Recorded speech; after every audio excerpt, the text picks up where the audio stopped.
Hey City Rev fam, welcome back to the City Rev Live podcast. My name is Mandy and I'm here with Pastor Robey. Each week on the podcast, we feature conversations on what it means to live like Christ in a modern city. Today specifically, we're going to be talking about the fruit of the Spirit. And in particular, when times of stress happen, when there's anxiety, when there's a lot going on, when there's tension, it's so difficult and complicated in our relationships. And so sometimes just simplifying things to, okay, I don't know about all this stuff, but this is one thing that I can do. That's helpful. And so the fruit of the Spirit are so great because they're these really clean, concise concepts that we can talk about.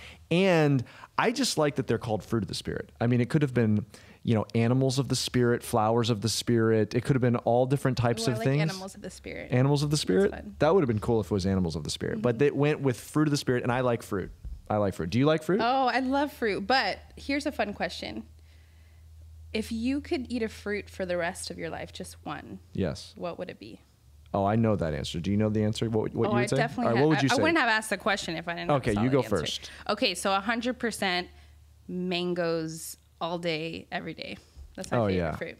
Yeah, mangoes are definitely up there, and especially like mango season when someone like from their tree. Like I don't know that I ever buy mangoes at the store. Yeah, like you just have to have friends with a mango tree. Yeah, or you have to seek out people that have mangoes in their yard and then become friends. with them. There's no shame in picking your friends based on what kind of fruit trees they have in their backyard. So let me ask just a clarifying question on that. Is it just the fruit, or can you add stuff to the fruit? That's very important to the question. Are you talking about like sugar? So like my favorite fruit, and I actually have a fruit of the Spirit story about this, is grapefruit. I love grapefruit, but specifically I like putting like a little bit of honey on top. Is that allowed in this? I mean, honey is natural. Okay. Yeah, that's allowed. That counts. So actually, I have been recently, Rebecca and I have been teaching our kids about the fruit of the Spirit. We've been taking one every week, and I saved grapefruit being my favorite fruit. I saved that for patience, because to eat a grapefruit right, you've got to you cut it in half, and then you cut each of the little individual slices, and you cut around the edge so that you can scoop out each slice with a spoon. Okay. Oh, interesting. Okay. So then but it takes a long time because you have to cut like each little piece of the fruit out. And so I was going to do an example of patience. So I set it up with my kids, and here's what I've learned. Like I plan services and teachings for a living. That's like the bulk of what I've spent my life doing. But teaching my kids has been like it's like I'm starting completely over with my kids. Like you can't use any of your previous knowledge. Well, no, I'm channeling all of my previous knowledge, and it's still not like making the impact that I'm foreseeing. So anyway, I sit down with the kids and I start we've done all kinds of fruit up until this point. We did bananas, and we did, we've done pineapples, and we've done, all different kinds. There's dragon fruit. Okay, we've tried different fruits, and I've applied it to the fruit. So we get to patience, and I say, guys, today I'm going to tell you, I'm going to expose you to the greatest fruit there is. And they're like getting all excited, And so then I cut open a grapefruit. And my point was being like a grapefruit at first, if you just eat it, it's terrible. So I'm like, you guys could eat it now, or you could wait till it's ready. So they wanted to eat it now, and they ate it, and they were just like, they were gagging. Like, it's so bitter. They hated it. It is so bitter. I'm like, but then I said, but watch this. And I put honey on it, and then I cut it, and they watched me cut it all. You have to be patient for grapefruit. I'm like, this is such a good illustration. You got to be patient to eat it right. And I put honey on it, and then I served it to them. And they put it in their mouth, and they almost threw up. They thought it was so terrible, and it completely backfired. Their whole thing, like, Dad, it was not worth the wait. I have not learned patience, and it's still the most hated fruit. So then later I asked them, like, what is an example, guys, of being patient? And my 5-year-old literally said, like when you're teaching us the Bible and we have to sit here and be patient until it's over. Until it's over. Yeah. So one way or another, they learned patience. It was just not the way I thought. Patience for Dad to finish talking to us about a terrible fruit. Yes, exactly. So that backfired on me, but I still believe in the fruit of the Spirit and grapefruits and mangoes. Wow. Okay. So what you're trying to say, I think that the biggest takeaway really here for this podcast episode is that if you put honey on something kind of gross, it could make it better. I'm not holistically saying that about everything, but maybe at least grapefruit is one of the the lower ones for me. All right. Well, it's just too bitter. You try it with honey, and maybe you'll learn not only a really good fruit and also patience. You just have to take a little patience. Anyway, we're not actually talking about patience. We're not talking about patience. That's the next one. We're talking about love. We're talking about love, and the idea of love. We got to define that. So let's first define the fruit of the Spirit. Yeah. Basically, it's out of Galatians chapter 5, and Paul is saying, basically, you know a tree by what fruit it produces. If you walk up to a tree and you see that there's mangoes on it, it is a mango tree. If it's got apples, it's an apple tree. You're not going to have a mango tree producing apples. The fruit is kind of shows you what kind of tree it is. So think of it like this. This is how at least I teach it to my kids. If you're a Jesus tree, you're going to produce Jesus fruit. And so the fruit of your life, what it produces, is going to look like Jesus. And then he gives us a list of 9. Love, joy, peace, patience, kindness, goodness, faithfulness, gentleness, self-control. And we're going to talk first about, which is an awesome list, but we're going to talk first about love because, and again, in all of the tensions and stresses, like if right now you're listening to this or watching this and you're like, look, my life right now, my family, it's complicated. Everything's happening at once. There's so much tension. Like, let's just reduce it to something simple. This is what you can do right now. You can show love. Good. And specifically, I think we're trying to hone in on a couple particular types of relationships in this episode is the home relationships. Like, and we're all in different stages of life. So maybe, so if you're married, that kind of relationship. If you're a parent, that kind of relationship. If you're not married and you don't have kids, then you have intimate relationships in your life. Could be a roommate, could be a friend group that you're basically doing life with. Maybe you're in college, you live with in an apartment or a dorm, or maybe you live at home. You know, we have those really, really close, important like home relationships, and we need to apply these things to it. So we're going to start by looking at what love is, which I feel like it kind of, cue a song right now, there's so many songs about what is love, Actually, there's a song called What is Love? Yeah. There is the song itself. Mm-hmm. What is love? There's All You Need Is Love by the Beatles. I think that's by the Beatles, isn't it? Yeah. All You Need Is Love. Yeah, that's Beatles. We're not going to sing it. Maybe if we have, Maybe you should have opened this podcast singing that. All right. Yeah, we would have got more subscribers. I don't know about that, but anyway. All right, so let's define it like this. First of all, Mark chapter 12, verse 30 through 31. This is Jesus talking, and he says this a couple times, says it twice actually in Matthew. He puts it like this, and you shall love the Lord your God with all your heart, with all your soul, with all your mind, and with all your strength. That's the first greatest commandment. The second, he says, the second is this, you shall love your neighbor as yourself. There is no other commandment greater than these. So he summarizes the entire law of the Old Testament. Basically, holiness looks like this. Love God with everything you've got. Love others as yourself. That's how it's actually put in the Torah, like Leviticus. It actually says, love your neighbor as yourself. This is also repeated by Jesus in a couple other places. So let's just start with love. The backdrop is loving as yourself. So in other words, the law says, and this is Jesus talking about the law, we should care for others' needs like we care for our own needs. Everyone intuitively and instinctually cares for their own basic needs. We're born, babies, when they're born, they cry when they have a need. When they become toddlers, they still cry and maybe even scream when they have a need. Little children, their natural bent is to say, I want this. This is what I want or what I need. And we're intrinsically wired to care for our own needs. And so what love is then caring for someone else's needs to the same degree in the same way we care for ourselves. In other words, love our neighbor the way we love ourselves. That's the backdrop. Let's just start there. Care for each other's needs like we care for ourselves. But then Jesus ups the ante because he actually lays down his life for us. So Jesus takes it a step farther. And in 1 John 3:16, he says, by this we know love, that he laid down his life for us, and we ought to lay down our lives for the brothers. So I think it's important to start with the idea of love is loving someone else the way we love ourselves. And then we go a step further to follow after Christ. We actually sacrifice and lay ourselves down for someone else. We actually become selfless. That's important to look, I think, at those like as stair steps, because I think sometimes as Christians, we start with self-sacrifice and then we don't understand this idea of loving ourselves. Mm-hmm. But you loving someone else doesn't mean disregarding yourself. Like me showing love to someone else, a friend, my spouse, my children, does not mean that I no longer care and love myself well and take care of my own needs. We still do that, but we go beyond that to love someone else. Does this make sense what I'm saying? Mm-hmm. Yeah. So we kind of lay that down in that kind of order. So that's what we mean by love. We care for others the way we care for ourselves. And I think especially when there's stress, I think that's so important in people's lives, whether it's friendships or, relationships at home. Mm-hmm.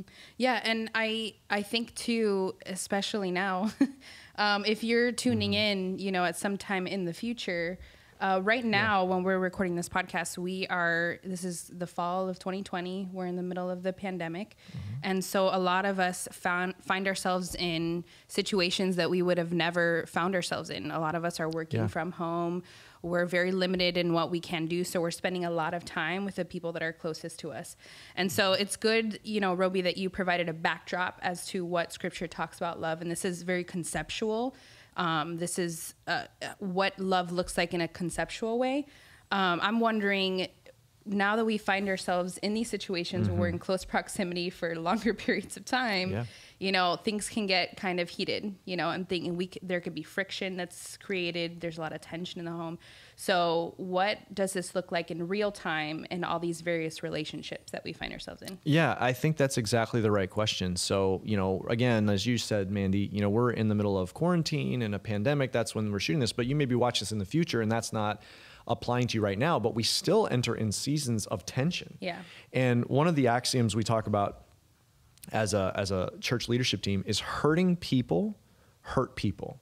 When I'm hurting, I have a greater tendency to hurt someone else. Why? There's a lot of reasons, because I am feeling the anxiety, the pain. It could be physical chronic pain. It could be relational pain, emotional pain, spiritual dryness. There's a greater tendency when I'm in that pressure cooker that I'm hurting the people around me, and the people that I love the most is the tendency. And so even right now, so they're starting to notice that after this season of quarantine, there's a uptick in divorce. They're predicting an uptick in child abuse, and they're starting to see some of that. And that's the extreme. But I think we can all say, man, when I'm stressed, I'm irritable. I mean, let's just make it simple. When I'm stressed, when I haven't been sleeping, when I'm in pain, when I'm hungry, I'm going to be irritable. I'm going to be short. I'm going to be a little bit more self-absorbed. I'm going to think about it myself more. That's the way we all are operating. And so it's so important in a season like this. What are the basics to make these most important relationships thrive? So let's talk about three things. And the first one is put the oxygen mask on yourself first.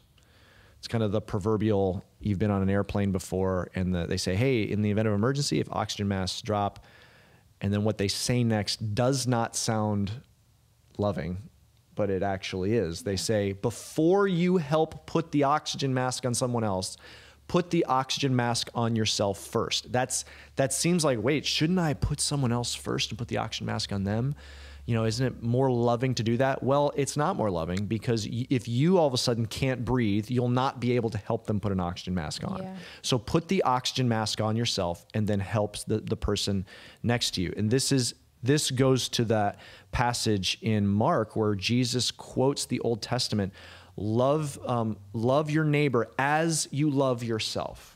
So one of the most important things in seasons like this is we actually have to care for ourselves. We have to, I hate saying it like this, love yourself, but that's the implication of what Jesus is saying. Love your neighbor as yourself. So if you're loving yourself, in that way you love your neighbor. And then he says, take it a step further by what he demonstrates through the cross. but we have to care for ourselves in a healthy way. It's not enough to just care for everyone else's health. We actually have to care for our own health. And so we have to have healthy practices in our lives in times of tension and stress and anxiety.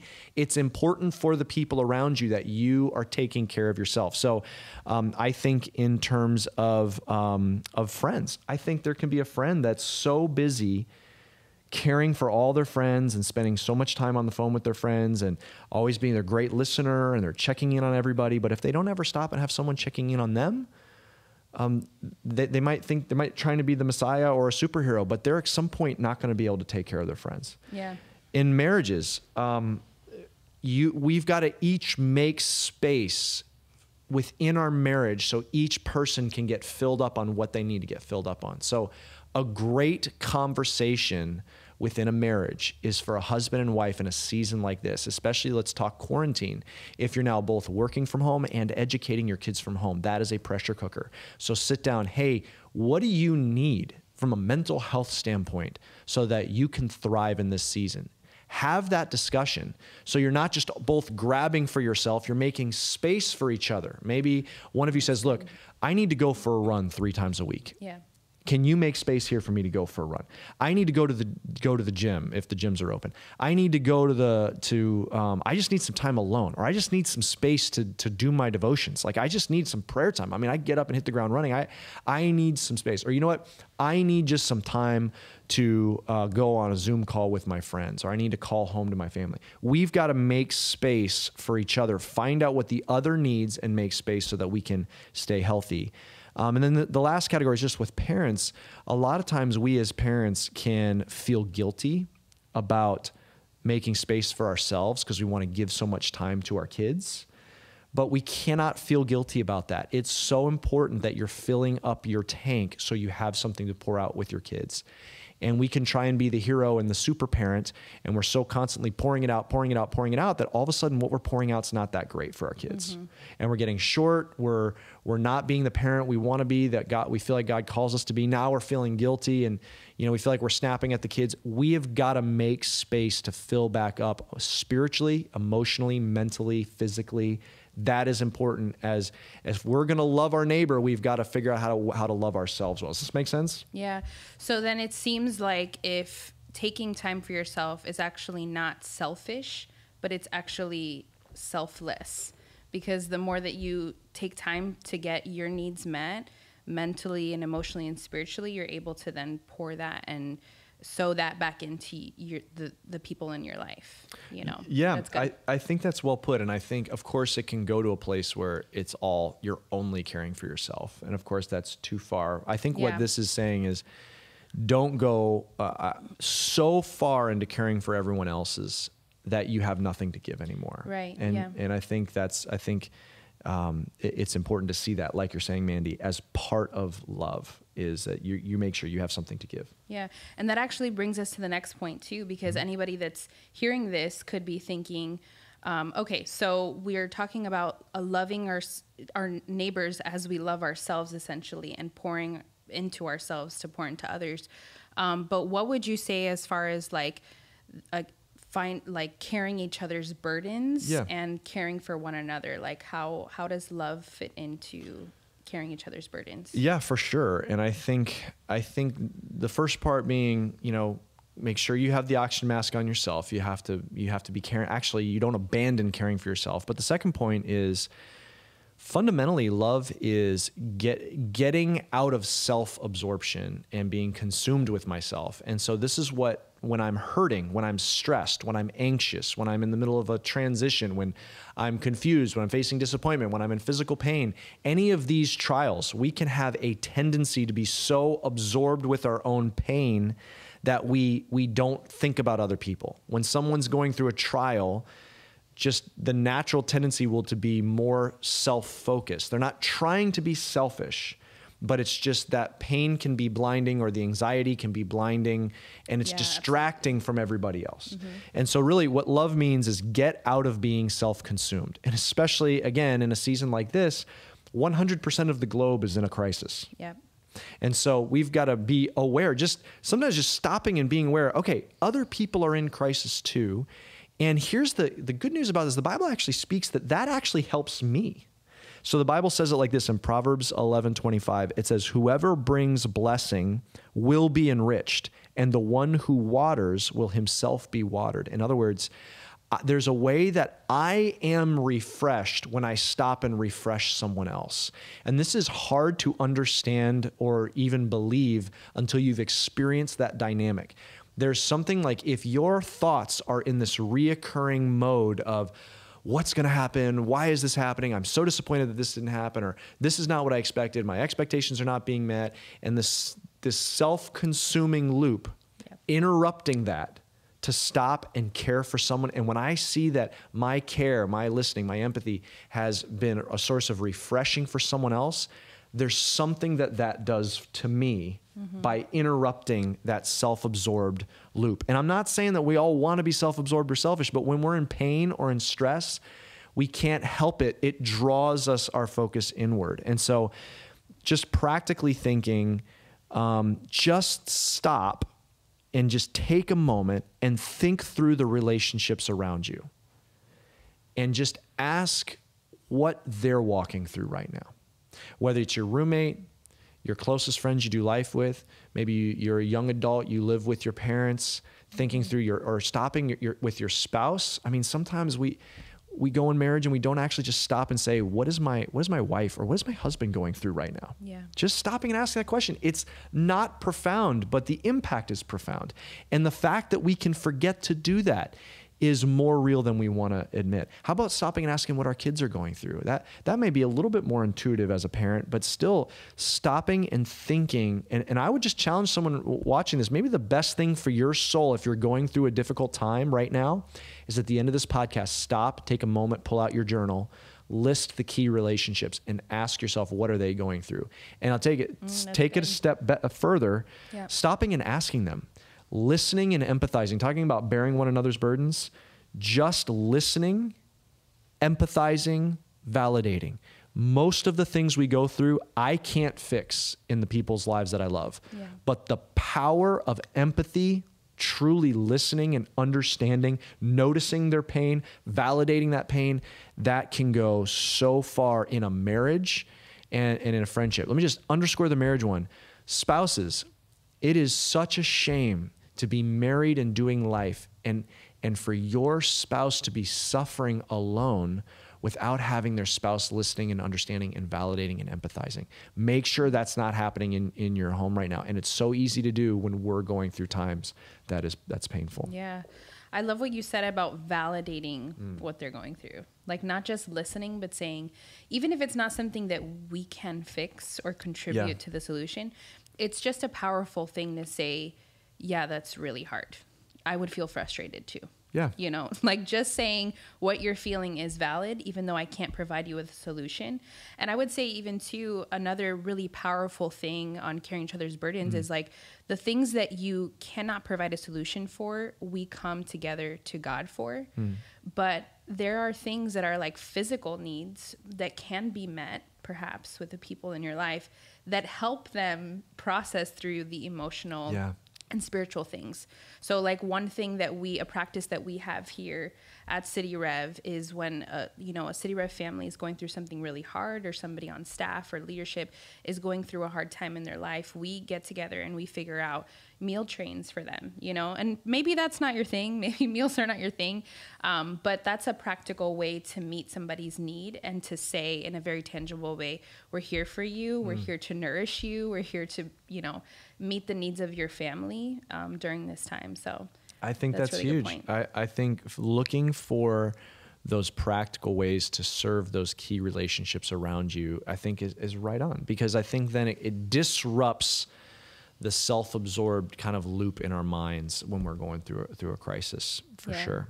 Earlier in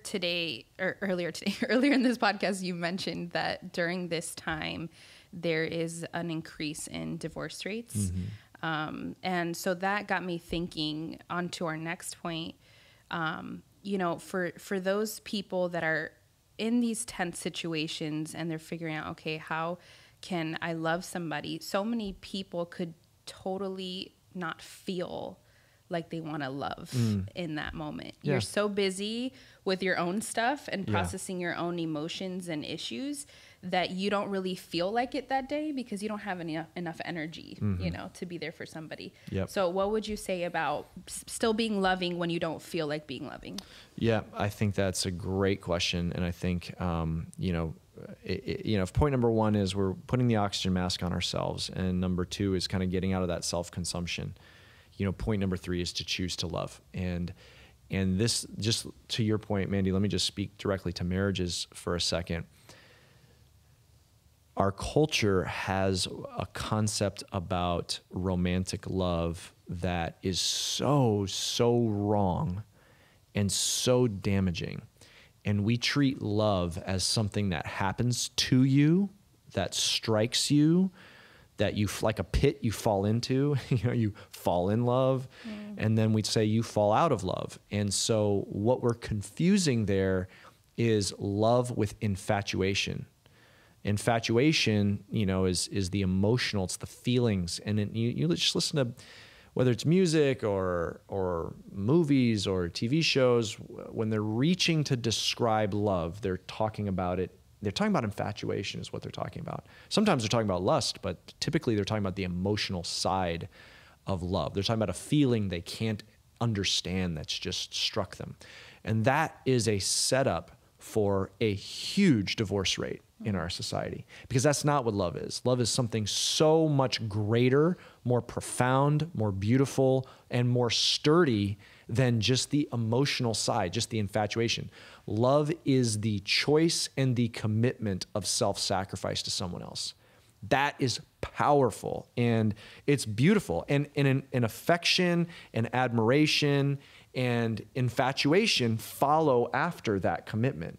And so that's the sturdy anchor that love is. And so in times of tension, when it's stressful on the home front, especially in marriages, if it's a crisis, maybe there's an illness in the home.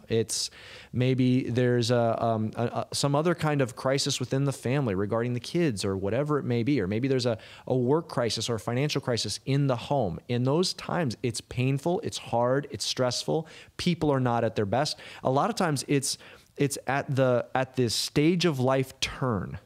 So a couple, they get married, they set the norms, then they have kids. Well, now everything's up in the air. They're up all night. They're trying to figure this out. They're trying to juggle everything. Or then the kids, or sometimes it's when the kids leave the house. Now they're empty nesters. Now they're kind of refiguring things out. Or maybe they're empty nesters. They get the rhythm, and then one of them retires. And now they're home all the time. And there's this stage of life turn where you're trying to, and, you know, especially retirement, you know, they're trying to figure out their identity. I was this all, you know, for 30 years and now I'm not. And, you know, there's so many moments where there's stress at home, and it pushes how we define love, because in those moments we're not our best. And if love is a feeling, then we'll start to think a dangerous thought of, I must have fallen out of love. Wow. But that's not what love is. That is when love is at its best, when love is displaying a patience and a long suffering with someone and saying, I am still, even though while you're figuring out your identity, or even while we're both out of our minds with exhaustion because we have an infant, or even in this season, in this marriage, I am committed to love for the long term every single day. And so a reminder to marriages when it's tense and stressful on the home front, love is not a feeling, it's a choice. So here's what I would say practically. What do I do that makes my spouse feel loved? Not how do I like to express love? How do they feel loved? And then on the flip side, what are the things that I'm doing that's making them not feel loved? Because couples can go years and decades never asking that nuanced question. They will say, well, you know, of course I love you. I told you I loved you when we got married. If something changes, I'll let you know. You know, and maybe that spouse is saying, well, no, actually how I feel loved, you tell me. Or a spouse can be like, yeah, you can tell me all you want. You know, you empty the dishwasher every now and then. That'll make me feel loved. Sometimes it's act of service. Is that from experience, Robey? Maybe it could be. It's just that one just popped right into my head for some reason. I don't know why. Rebecca, if you're listening to this, I'll empty the dishwasher later. I promise. Yeah, we have to learn, how does the person that I'm married to, how do they feel love? Yeah. So important with friends, so important with marriage.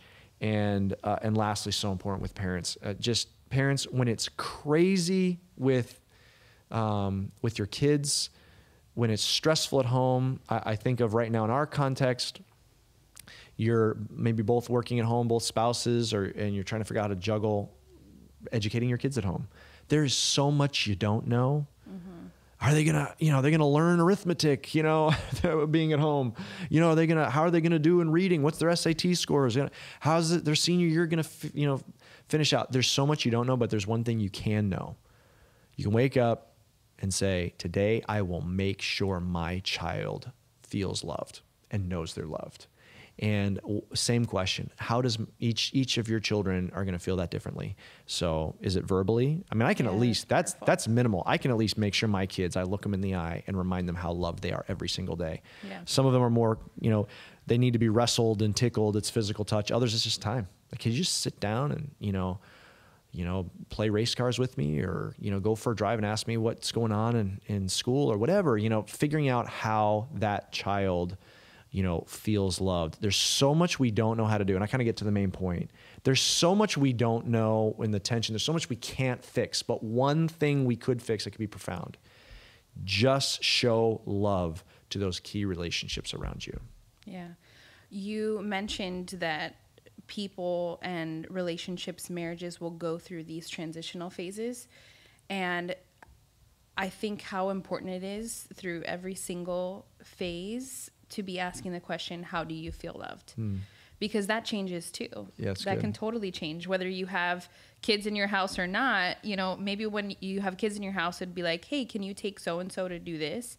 But then that's no longer a love language anymore when the kids are out of the house. Mm-hmm. So it could change through transition. So maybe that's a really, really good practice to, straight up even ask people, how do you feel loved? How can I show up for you? And that's through every relationship that you have. Yeah. Because even friend relationships, you can say, hey, I know you're going through this really hard time in whatever. How can I show up for you? Yeah. And the same goes for every single relationship. That's huge. And we're talking about love as a commitment, and we're talking about in marriage and with parenting. But I think a lot of times, especially the key deep friendships.